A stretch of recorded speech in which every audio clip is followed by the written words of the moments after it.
नमस्कार, आप देख रहे हैं 7 टीवी भारत का खास प्रोग्राम रायगिरी। मैं हूं आपके साथ सुशील गिरीश। वीडियो में आखिरी तक बने रहिए। आज की खबरों में पंजाब, हरियाणा और गेहूं धान का स्पेशल पैकेज बनकर रह गई है एमएसपी। बाकी के साथ अन्याय क्यों हो रहा है? न्यूनतम समर्थन मूल्य यानी कि एमएसपी व्यवस्था का लक्ष्य किसानों को आर्थिक सुरक्षा प्रदान करना है, लेकिन यह मुख्यतः पंजाब और हरियाणा तक ही सीमित हो गई है। यहाँ पर एमएसपी खर्च का 35 से 38% होता है। धान और गेहूं को प्राथमिकता देने से अन्य फसलें और राज्य उपेक्षित हैं। इसके परिणाम स्वरूप दलहन और तिलहन का उत्पादन कम होता है और देश को आयात पर निर्भर रहना पड़ता है। न्यूनतम समर्थन मूल्य यानी कि एमएसपी की व्यवस्था पूरे देश के लिए शुरू की गई थी, लेकिन दुर्भाग्य से इसका फायदा कुछ ही राज्यों तक सिमट कर रह गया। केंद्र सरकार की नीति ऐसी है कि एमएसपी नामक आम का ज्यादातर हिस्सा आम किसानों को मिल ही नहीं रहा। इस आम का बड़ा हिस्सा दो खास राज्यों के किसानों को मिल रहा है, जबकि बाकी सूबों के हिस्से सिर्फ गुठली आ रही है। इस समय सरकार एमएसपी के तौर पर जो रकम खर्च कर रही है उसका 35 से लेकर 38% तक सिर्फ पंजाब, हरियाणा को मिल रहा है। सवाल ये है कि एमएसपी का फायदा लेने के मामले में बाकी राज्यों के साथ भेदभाव क्यों है? यही नहीं, ताज्जुब की बात तो ये है कि एमएसपी पर खर्च होने वाली रकम का सबसे ज्यादा हिस्सा पाने के बावजूद पंजाब, हरियाणा के किसान ही बार बार केंद्र सरकार के खिलाफ आंदोलन भी कर रहे हैं। एमएसपी का ज्यादातर पैसा सिर्फ 2 राज्यों और 2 फसलों तक सीमित है। बाकी राज्य और बाकी फसलें हाशिए पर हैं। सवाल ये है कि क्या इसी भेदभाव की वजह से एमएसपी गारंटी की लड़ाई में पंजाब, हरियाणा के साथ बाकी राज्यों की भागीदारी नहीं दिखती? क्या इसी भेदभाव के कारण क्रॉप डाइवर्सिफिकेशन नहीं हो पा रहा है? क्या इसीलिए हमारा किसान 2 फसलों के दुष्चक्र में फंसा हुआ है? और क्या इसीलिए देश के अधिकांश किसानों को यह पता ही नहीं होता कि आखिर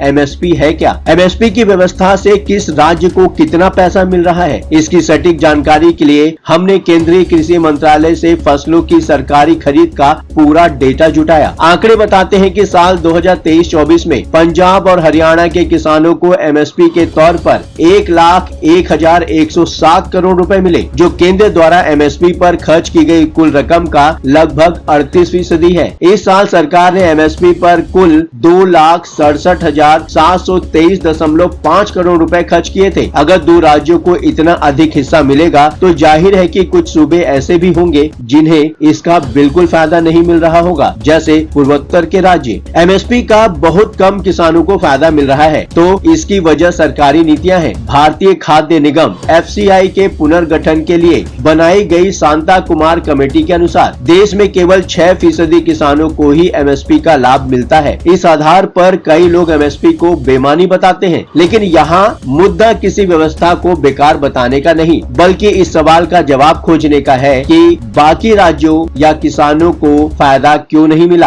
आखिर सरकार ने एमएसपी की ऐसी भेदभावपूर्ण व्यवस्था क्यों बनाई हुई है, जिसका फायदा न तो सभी किसानों तक पहुँच रहा है और न ही सभी फसलों तक? क्यों नहीं ऐसी व्यवस्था बने कि सभी सूबों को इसका फायदा मिले, चाहे हर राज्य में एमएसपी अलग अलग करके या फिर एमएसपी में कवर की गई फसलों का विस्तार करके और उन्हें खरीद कर। एमएसपी पर सरकार 22 फसलें खरीदती है, लेकिन 85 से 90% तक का बजट सिर्फ धान, गेहूं खरीदने में खर्च हो जाता है। गेहूं और चावल की खरीद बहुत जरूरी है, लेकिन अब समय आ गया है कि दलहन और तिलहन की भी खरीद सुनिश्चित हो, ताकि किसान इसकी खेती बढ़ाएं और हर साल खाद्य तेलों और दालों के आयात पर खर्च होने वाले करीब 1.25 लाख करोड़ रुपए दूसरे देश में जाने से बच जाएं। कुछ लोग यह कह सकते हैं कि जब पंजाब, हरियाणा में सरप्लस अनाज है तो फिर खरीद भी वहीं से होगी, लेकिन आखिर ज्यादा पानी की खपत करने वाली फसलों की एमएसपी पर इतनी खरीद क्यों हो रही है, जिसमें भूजल जैसी कीमती संसाधन का इतना अंधाधुंध इस्तेमाल हुआ है कि इन दोनों सूबों में पानी पाताल में चला गया। आज धान, गेहूं वाली फसलों के कल्चर ने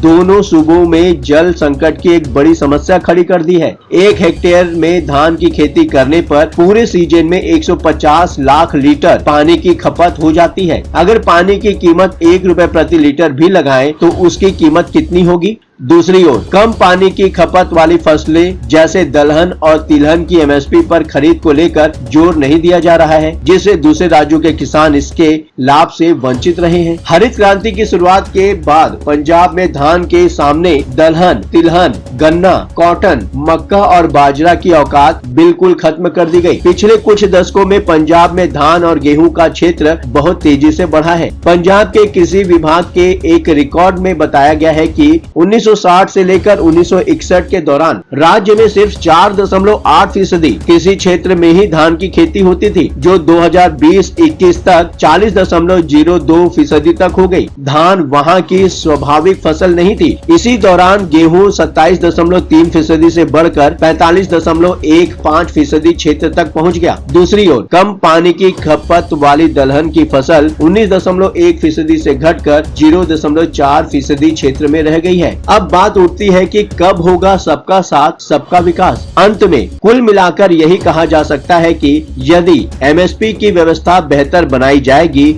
तो इसका फायदा सभी राज्यों को मिलेगा। भूजल की स्थिति भी सुधरेगी, क्रॉप डाइवर्सिफिकेशन भी होगा। इससे जमीन की उर्वरता क्षमता लंबे समय तक बनी रहेगी। अन्यथा तो एमएसपी की व्यवस्था सिर्फ 2 फसलों और 2 सूबों का स्पेशल पैकेज बनकर रह जाएगी। एमएसपी का मकसद सभी किसानों का हित है, तो एमएसपी की यह झोली सबके लिए खुलनी चाहिए, सिर्फ कुछ राज्यों के लिए नहीं। एमएसपी की व्यवस्था में भी सबका साथ सबका विकास का आइडिया लागू होना चाहिए। आप मेरी बात से कितना इत्तेफाक रखते हैं? हमारे इस प्रोग्राम रायगिरी में अब आपकी बारी है। बेझिझक अपनी राय कमेंट बॉक्स में शेयर करें। आपकी बात हमारे लिए मायने रखती है। चलते चलते आपको यह बात बताना जरूरी है कि 7 टीवी भारत अपने विभिन्न प्रोग्रामों के जरिए अपने सभी दर्शकों की राय और सूचनाओं को प्रसारित करता है। अगर आपके पास कोई महत्वपूर्ण खबरें, किसी प्रकार की शिकायत, अहम घटना की सूचना, सामाजिक मुद्दा या फिर कोई ब्रेकिंग अपडेट हो तो वीडियो में दिए गए नंबर पर व्हाट्सएप द्वारा आप हमसे संपर्क कर सकते हैं। अब आपकी बात नहीं रहेगी अनसुनी। 7 टीवी भारत आपकी बातों को सुनेगा,